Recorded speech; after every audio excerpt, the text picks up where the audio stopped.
안녕하세요. 저는 라디오 DJ를 맡은 목사입니다. 바쁜 일상을 보내시는 성도님들을 위해 오늘도 믿음의 본질, 우리는 무엇을 믿어야 하는가 라는 책 가지고 성도님들과 함께 하겠습니다. 자, 볼륨을 적당히 높여주시고 이제 시작합니다. 예수님은 우리와 함께 사시기 위해 오셨다. 요한복음 1장 14절은 이렇게 말한다. 말씀이 육신이 되어 우리 가운데 거하심에 우리가 그의 영광을 보니 아버지의 독생자의 영광이요 은혜와 진리가 충만하더라. 거하심에 해당하는 헬라어는 에스케노센으로 천막이나 장막을 친다는 뜻이다. 이 말은 출애굽기에 나오듯 하나님 백성들 안에 성막을 짓고 자기 백성들과 함께 사셨다는 것을 떠올리게 한다. 동시에 에스케노센 이 부정과정 과거형으로 쓰임으로써 주님이 한번 오셔서 영원히 함께 사신다는 의미가 강조된다. 이 단어가 의미하는 것은 예수님이 우리 마을로 이사 오셔서 골목길에 지날 때마다 만날 수 있는 분이라는 뜻이다. 이 점을 확대하여 제시한 것이 요한복음 15장에 나오는 포도나무 비유다. 요한은 이 포도나무 비유를 예수님의 최후의 만찬과 겟세마네 동산의 기도 사이에 넣었다. 이로써 이 내용을 예수님의 마지막 유언으로 받아들이도록 했다. 포도나무 비유의 핵심은 내 안에 거하라. 그리하면 나도 너희 안에 거하리라 한다. 이 말씀은 예수님이 세상을 떠나신다고 말씀하신 후 두려워하고 불안해하는 제자들에게 주신 내용이다. 요한복음 15장 1절에서 11절에는 거하라는 단어가 8번이나 나온다. 이곳에서 사용된 헬라어 거하다라는 동사는 매너의 부정과거 명령어로 한번 포도나무에 접붙임을 받아서 영원히 그 상태로 살아가는 것을 의미하는 것이다. 포도나무에 연합된 그대로 살라는 위로의 말씀인 것이다. 그러므로 포도나무 비유에서 가르치는 믿음 혹은 영생이란 예수 그리스도를 믿어 그리스도에게 접붙임을 받은 사람들이 공동체를 이루어 하나의 나무처럼 영원히 사는 것을 뜻한다. 우리는 죽어서 천국에 가려고 믿는 게 아니다. 예수님이 우리를 위하여 십자가를 지고 죽으시고 거하신 것은 예수 그리스도를 믿는 자들이 지금 현재 하나님 나라에 들어가 하나님, 성부, 성자, 성령과 함께 이 세상에서 현재적으로 살아가게 하기 위함이다. 이 세상에서 하나님과 함께 살아가며 그리스도 안에 거하는 사람은 죽어서도 영원히 그리스도와 함께 살 것이요 이 세상에서 예수 그리스도와 함께 살지 않는 사람은 죽어서도 그리스도와 함께 살 수 없을 것이다. 그러나 한번 믿음으로 무조건 영원히 하나님과 함께 산다는 것은 아니다. 앞서 보았듯이 요한복음 3장 16절에서는 믿는 자를 표현할 때 현재 분사형을 사용함으로써 현재 믿는 사람들을 지칭한다. 영생을 얻으리라. 역시 현재형이다. 이처럼 요한복음 3장 16절에 나오는 동사의 시제로 보면 다음과 같은 해석을 얻게 된다. 하나님의 사랑은 거대한 바닷물처럼 흐르고 있다. 사랑하사가 부정 과거형으로 쓰였음을 기억하자. 그런데 그 사람을 받는 자는 현재 믿는 사람들이며 바로 그들이 영생을 누리며 사는 사람들이다. 많은 그리스도인들이 예수 그리스도를 한 번만 믿으면 영원히 용서되고 하나님의 자녀로서 산다고 믿는다. 그리고 이 점을 알리려고 할 때 요한복음 3장 20절을 인용한다. 볼자다 내가 문 밖에 서서 두드리노니 누구든지 내 음성을 듣고 문을 열면 내가 그에게로 들어가 그와 더불어 먹고 그는 나와 더불어 먹으리라.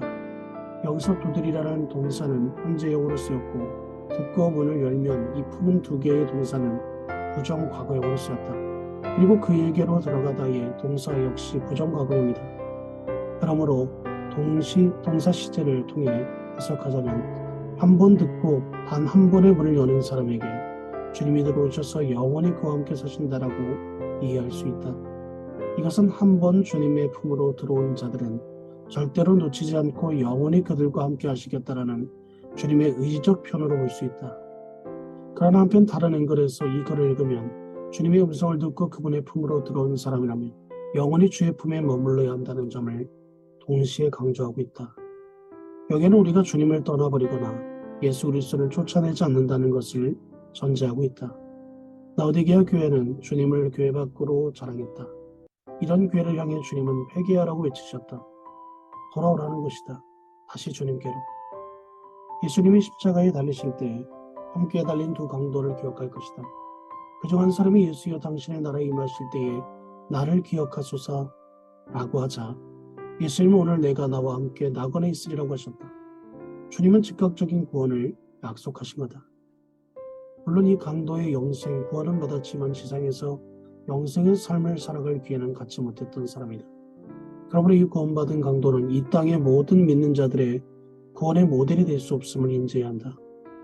그렇다면 예수님의 십자가를 지심으로 인간을 죄로부터 구원하시는 임무를 마치고 하늘로 올라가기 위해 오셨다는 생각은 옳은 것일까?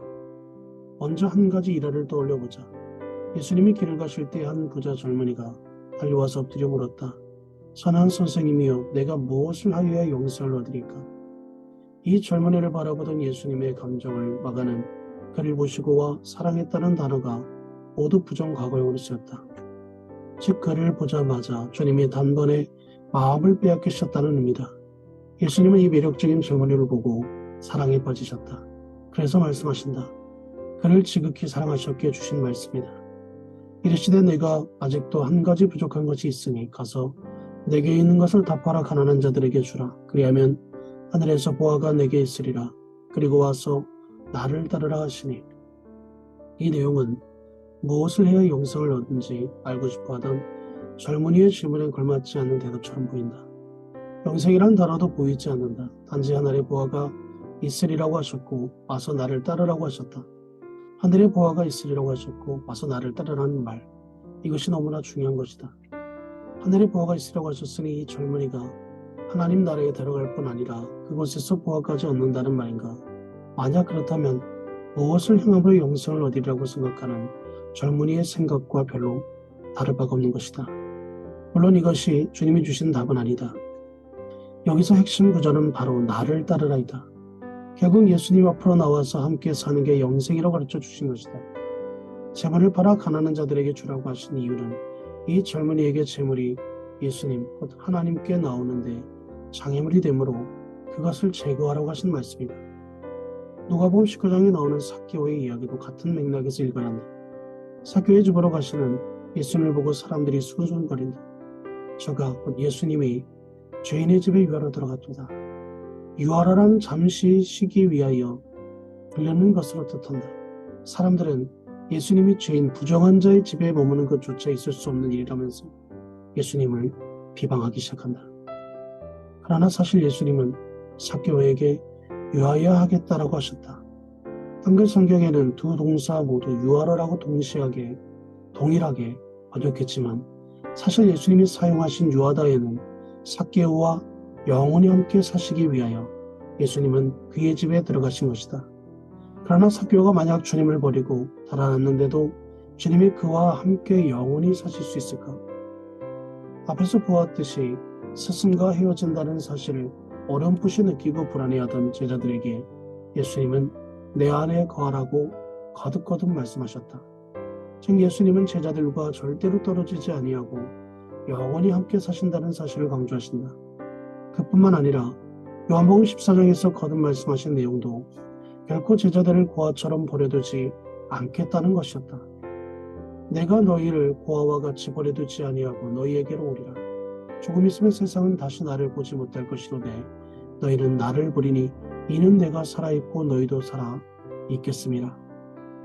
그리고 또 말씀하셨다. 내가 갔다가 너희에게로 온다고 하는 말을 너희가 들었나니 나를 사랑하셨더라면 내가 아버지께로 감을 기뻐하였느니라. 아버지는 나보다 힘이시라. 그렇다면 예수님이 우리의 죄를 위하여 십자가를 지고 부활하심으로 우리를 구원하기 위하여 이 땅에 오셨다고 대답하는 것은 진부하다 하겠다.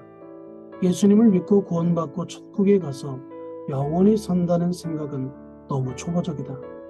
또 기독교의 진리를 너무 축소해서 말을 하다 보니 더 많은 진리를 잃어버린 셈이 되었다. 예수 그리스도는 십자가를 통하여 믿는 자들을 구원하셨다. 그리고 하나님은 어떤 분이며 하나님의 백성들은 어떻게 살아야 하는가를 예수님은 당신의 삶으로 미리 보여주셨다. 뿐만 아니라 믿음의 삶은 예수 그리스도를 통하여 성령 안에서 아버지 하나님과 영원히 함께 사는 삶이란 사실도 가르쳐 주셨다. 그럼에도 사도행전에서 보여준 예수님의 승천은 여전히 우리를 혼란스럽게 한다. 사도행전에 의하면 예수님은 구름에 쌓여 하늘로 올라가셨고 두 천사들이 나타나 하늘로 올라가신 예수님이 사람들이 본 그대로 오시리라고 전해주었다. 이렇듯 예수님은 확실히 하늘로 올라가셨고 마지막 때에 그 모습 그대로 오신다고 했다. 그런데 어떻게 예수님 믿는 자들과 항상 함께 계신다는 것일까? 더욱 스데반이 순교할 때도 인자 예수 그리스도가 하나님의 우편에서 계신다는 것을 보았다고 말하지 않았는가? 그런데 사도행전을 면밀히 살펴보면 성령이 시여하고 기도한 것은 한 군데도 없고 모두 주께 기도했다. 예수 그리스도는 초대 그리스도인들과 항상 함께 계시면서 그들을 인도하시고 능력을 행하기도 하시며 보호하기도 하셨고 그들과 함께하기도 하셨다라고 기록되어 있다. 성령은 사도행전에만 49번 언급되어 있다. 예수의 영어로 표현되었는데 그 모두가 그리스도인들의 사역에 관계되어 있다. 초대교회 교인들은 예수님이 부활하고 승천하셔서 하늘 보좌에 계신다고 믿었다. 그러면서 동시에 그분이 자기들과 늘 함께 살고 계시다고 여겼음을 분명하다. 이 부조화의 갈등을 어떻게 해결할 수 있을까? 인간 차원의 공식으로는 도저히 풀 수 없는 모순이다. 그러니 이 부분도 하늘나라의 차원에서 이해해야 한다. 우리가 이해되지 않는다고 해서 틀린 것은 아니기 때문이다. 인간은 인간 차원에서만 이해할 수 있을 뿐 더 높은 하나님의 차원을 이해할 수 없는 존재다. 따라서 삼위일체에 대하여는 다시 언급할 것이다. 이것으로 이 목사가 추천하고 대신 읽어주는 라디오를 마치겠습니다. 오늘도 건강하시고 행복한 하루 되시기를 주님의 이름으로 축복합니다. 감사합니다.